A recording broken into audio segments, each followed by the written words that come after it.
બનાસકાંઠાના લોકો જેને બનાસની બેન ગેનીબેન કહે છે એ લોકસભાની ચૂંટણી પછી એકદમ ચર્ચામાં આવ્યા, કારણ કે તેમણે કોંગ્રેસને એક બેઠક ઉપર જીતાડી દીધી। ભાજપ જે મોટી મોટી વાતો કરતું હતું કે 26માંથી 26 જીતીશું, પરંતુ એક બેઠક ઉપર ગાબડું પાડી અને ગુજરાતની અંદર પોતાનો દબદબો સાબિત કરી બતાવ્યો।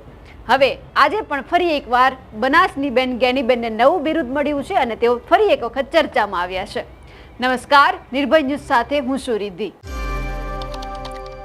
ગેનીબેન ઠાકોર લોકસભાની ચૂંટણી જીતી ગયા અને એ પછી એક મુદ્દા તેઓ જ્યારે પણ લોકસભાનું ચોમાસું સત્ર ચાલતું હતું ત્યારે ઉઠાવવા લાગ્યા અને એમની અંદર તેમણે એક મુદ્દો ઉઠાવ્યો હતો ગાયનો, જે ગાય હત્યા થઈ રહી છે તેમને લઈને તેમણે સંસદની અંદર આ મુદ્દો ઉઠાવ્યો અને તેમણે વચન પણ આપ્યું હતું તમામ લોકોને કે હું આ મુદ્દો ચોક્કસ ઉઠાવીશ અને ઉઠાવ્યો પણ ખરો। જેવો આ મુદ્દો સંસદની અંદર ગુંજ્યો કે તમામ સાધુ સંતોએ તેમને વખાણી લીધા, તેમને વધાવી લીધા કે ગેનીબેન ઠાકોરે અમારો મુદ્દો સંસદની અંદર રજૂ કરી દીધો છે। અને એ પછી શંકરાચાર્ય પણ હવે મેદાને આવ્યા છે અને એમણે બનાસની બેન ગેનીબેનને નવું બિરુદ આપ્યું છે અને એ બિરુદ છે ગાયની બેન ગેનીબેન। આપણે પણ ગાયની બેન ગેનીબેનના મોઢેથી જ તેમની આ વાતને સાંભળી લઈએ। કથાનું આયોજન છે, એમાં યથાશક્તિ નાના મોટી મદદ કરવા શ્રાવણ મહિનામાં ઉપસ્થિત થયા ત્યારે આપ સૌને નમન ને વંદન કરું છું। શ્રાવણ મહિનાની શુભેચ્છાઓ પાઠવું છું।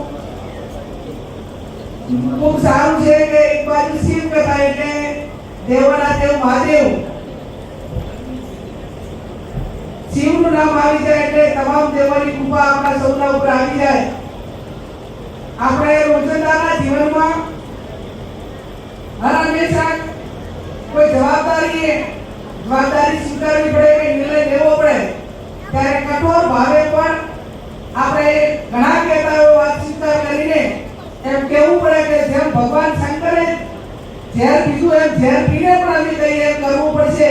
એ આપણી પ્રણાલિકા એટલા માટે ઝેર એટલે કોઈ મરવા માટેનું ઝેર નહીં, પણ કરવા વેર હોય, માન હોય, અપમાન હોય, જે કાંઈ નાના મોટા નથી થઈ શકે એવું છતાં પણ ઘણાના હિતમાં કરવું પડે છે। એને વર્તમાન સમયમાં આપણે આ શબ્દનો ઉપયોગ કરીને સમાજમાં જે તે જગ્યાએ એક ભાઈચારાની ભાવના સચવાય અને ઘણાનું ભલું થાય એ પ્રણાલિકા આપણી કાયમી રહી છે।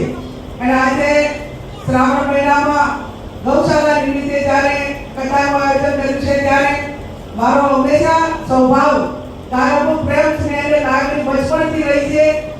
લોકસભામાં ગૌ માતાને રાષ્ટ્રીય માતાનો દરજ્જો મળે એ વાત પણ પહેલી વખત આ 75 વર્ષની અંદર સંસદના ગૃહમાં મુકાણી અને શંકરાચાર્યએ ટ્વીટ કર્યું, તમે બધાએ મને બનાસની બેન ગેનીબેનનું બિરુદ આપ્યું અને શંકરાચાર્યજીએ શાસ્ત્રીજી ગાયની બેન ગેનીબેન એટલે ગાયની બેન સાથે ટ્વીટ કરીને જ્યારે એક આસ્થા સાથે એમનો પોતાનો લગાવ્યો હોય ત્યારે હું ભગવાન પરમાત્માને પ્રાર્થના કરું અને મેં જે વાત મૂકી હતી માત્ર આસ્થા સાથે નહીં પણ તમામ એંગલથી કે ભાઈ એમના ઉપર જીએસટી લાગતું હોય, ગૌશાળા હોય તો એને સરકાર સબસિડી આપે, ગૌચરો છે તો કે પૂર્ણ કરાવે અને આ પ્રાણીની રક્ષા કરવા માટે આસ્થા સાથે મેડિકલ અને આરોગ્યની દ્રષ્ટિએ પણ ખૂબ જ જરૂરી છે।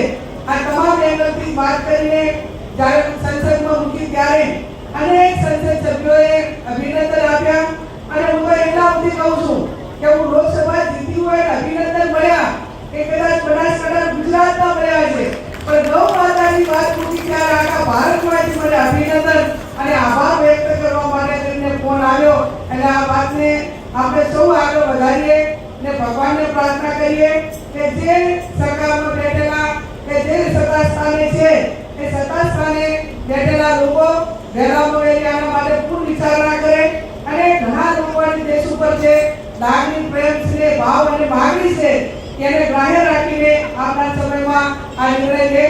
આપ સૌ અહીંયા મોટી સંખ્યામાં કથા સાંભળવા આવ્યા છો ત્યારે ભગવાન દેવરાજ મહાદેવજીના આશીર્વાદ આપને મળે। આમ તો જ્યારે શાસ્ત્રીજી બાપુ જ્યારે વાત મૂકવાની હતી એ ટાઈમે મગરવાળા ગૌ ભક્તો અને બનાસકાંઠા સંતોની એક મને લાગે કારોબારીની મીટિંગ હતી અને સંતો આગળ હું બોલી હતી। એ ટાઈમે મેં કીધું હતું કે જાહેર સ્ટેજ ઉપર બોલવું, રાજકીય સ્ટેજ ઉપર બોલવું, ભાષણમાં બોલવું અને સંતો પાસે બોલવું, આ બે વચ્ચે ઘણો તફાવત છે, અંતર છે. કેમ કે સંતો પાસે સંતોની હાજરીમાં બોલવું અને ના વર્તવું તો એની શું પરિણામ આવે એ હું સમજુ છું.